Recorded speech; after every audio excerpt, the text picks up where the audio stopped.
Ladies and gentlemen, this next bout takes place in the bantamweight division and is scheduled for 3 5-minute rounds. Introducing to you first, fighting out of the blue corner, a practitioner of Brazilian Jiu-Jitsu and boxing. Tonight, he's making his professional debut, standing in at 5 feet 10 inches tall, representing American Top Team from Coconut Creek, representing Hialeah, Florida, Harrison Kid Clark Kent Melendez. That's Harrison Melendez. And his opponent, he's a mixed martial artist with a professional record of 0 wins and 1 defeat. Standing 5 feet 10 inches tall and weighing in at 137.4 pounds. Representing Twin Dragons and the Armory from Miami, FLA. Please welcome Joseph the Beast Billingsly.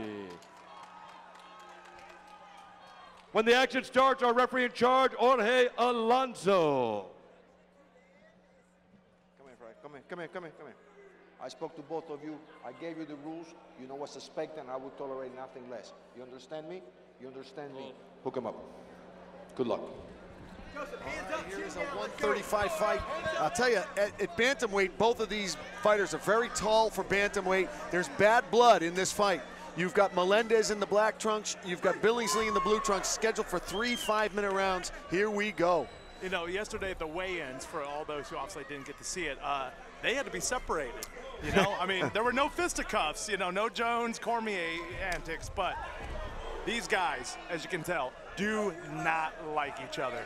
They do not like each other, and they would have fought at the weigh-ins had the promoter, Paris Citos, not stepped in. Well, they'll get to settle it here in the cage in the Bank United Center. Left hand got through. Melendez caught Billingsley with the left hand.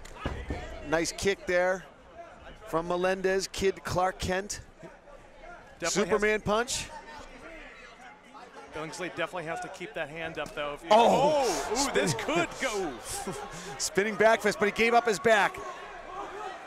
And now you can see Billingsley taking advantage of it. Melendez is good off the ground. He's got a BJJ blue belt. Oh, but he's in trouble. That's in tight. It looks tight. He's got the hook sunk into. He's got the figure four. No, he had the figure four across the diaphragm. He needs to set. There he goes. He just set up the figure four. Now he can tighten up around the waist. But you can see Melendez is not panicking. He looks actually rather calm right now, given his position. You know, now Billingsley has to make sure, you know, he is in the figure four, but don't cross those ankles. Don't get him, you know, with the bodies moving around. All right, Melendez getting out of it. You know, the best thing in these situations, stay calm, don't panic, breathe, and, you know, figure out what is your next move. Too many fighters immediately get into a panic mode when they're in this situation. Next thing you know, they're falling asleep and getting choked out. So Melendez just needs to do exactly what he's doing, remain calm, and start slowly turning his body. See, Billingsley, those rabbit punches are more to soften up his opponent. It's not to finish him. It's to make him guard. So when he guards, he sets himself up for a submission. Now you see full mount. Both hooks sunk in. Drilling down on Melendez. Melendez has got to get him. Oh, ref just giving them a little bit of warning. Melendez has got to get up against that cage, you know? He's in a better position now. At least he's got the knees down. He's almost in a wrestling position, as he was in a bad situation before. But if Billingsley can flatten him out here with that figure four and stretch him out, then Melendez is going to be in a world of trouble. Now that he's got the legs out, you know, he needs to, all right, ref obviously continuing to warn them. Melendez has got to try to slowly get his body up, get Melendez up against the cage. You know, create some leverage. Melendez says that he is 44-14-1 as an amateur, making his pro debut here tonight. So he has a lot of experience, even though this is his pro debut. He has a lot of fights under his belt, 56 fights.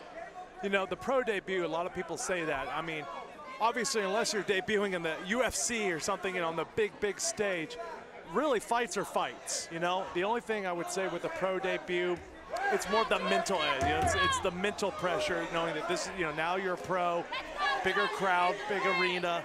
You know, that's why fighters get a little bit of those cage jitters.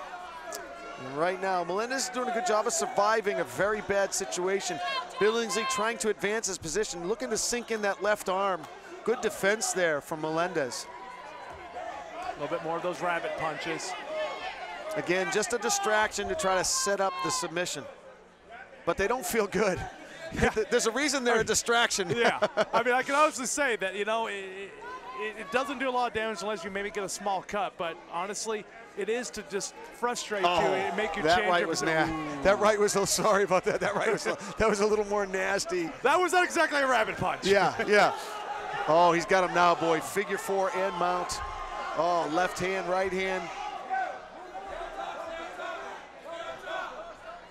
You really have to give credit to Melendez there. He's shown a lot of toughness in this round, being in this bad position all throughout the round.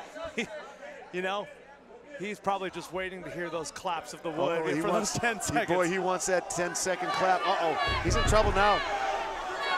He's got to do more to defend. There we go. He's trying now. Oh, he's flattened out now.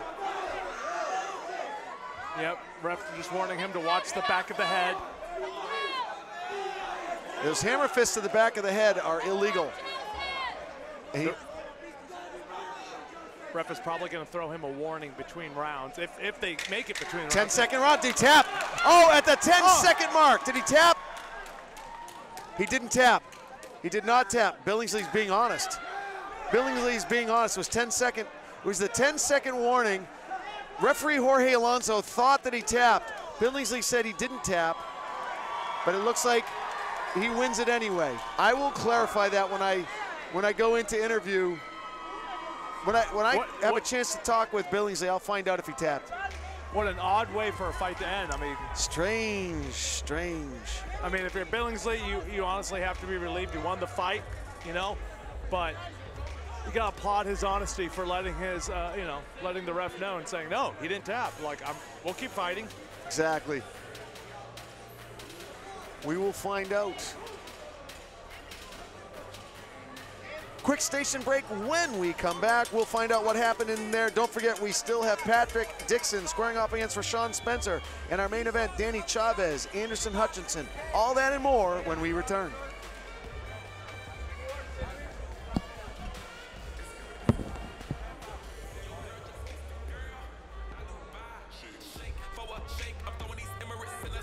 Spinning this assalamu alaikum, peace to M-O-N-E-Y. I love my beaches, south beaches, surf, board and high tide. I can just roll up, cause I'm swole up. So that birthday cake get the Cobra. Bugatti for real, I'm Cobra. The autobiography for folks watching at home, I know they're probably wondering, you know, if he didn't tap, why don't the fight, you know, why does the ref not allow it to continue?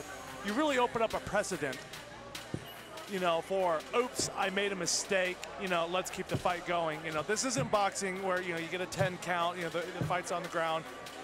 I mean, it really is an awful way for the fight to end, but it's kind of hard to throw that, you know, in Melendez's favor. He was obviously getting worked over the entire round. He was on his back, he was on his stomach, he was getting punched, you know, submission attempts, you know, thrown against him. It really was very difficult for a ref not to say, hey, you really weren't, you know, you basically were getting hammered there. The fight was virtually, you know, over. You're lucky I didn't stop it earlier. Ladies and gentlemen, you know, that's the only justice, if any, that you can throw to understand that. Of round number 1, due to a tap out by a rear naked choke for your winner, Joseph the Beast Billingsly. All right, I'm here. Check. I'm here with the winner, Joe Billingsley. And Joe, you guys had bad blood. We had to separate you at the weigh-ins. You guys would have gotten it on at the weigh-ins had we not separated you. Is the beef squashed? Yes, sir. It was squashed after he sent me a message letting me know that he was sorry about my son's mother dying over on Valentine's Day. So I have all the respect in the world for that man right there to get in the cage with me as well. I mean, I've had a lot of difficulties in the past few months. I had one of my friends die, David Lopez, a close friend and training partner of Twin Dragons. My son's mother on Valentine's Day just died. I had to leave my gym, Twin Dragons, to go up north to the Armory in Daytona. So I've had a lot of struggles, and I'm just very blessed to be here right now and be able to put on a show for all of my fans. I'd like to thank Fighter Energy for the sponsorship, for all the supplements they gave me to help push me through this weight cut. For my family, Master Tarago, my second father, Jenny, my sister, Mitchell, just everybody that's been there. Charlie, I really couldn't have even been down here if it wasn't for him. So just like to thank Twin Dragons Armory, the House of Fame for letting me put on a show for you guys, and thank you very much. None of this could have been done without God either. So all glory to God for everything that is done tonight. Joe, walk us through the end of the fight. There seemed to be a bit of confusion about whether he tapped. We did watch the replay.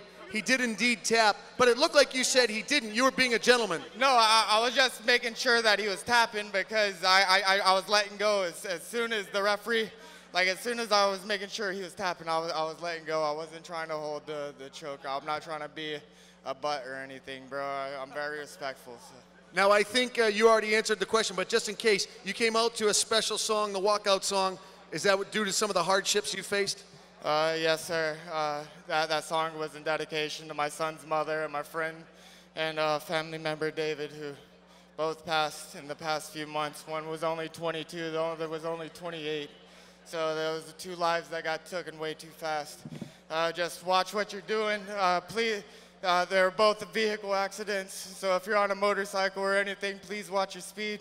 If you're driving in a car, please don't drink and drive or let anybody that's in your family drink or drive. Class act right here. Give it up one more time for Joe Billingsley.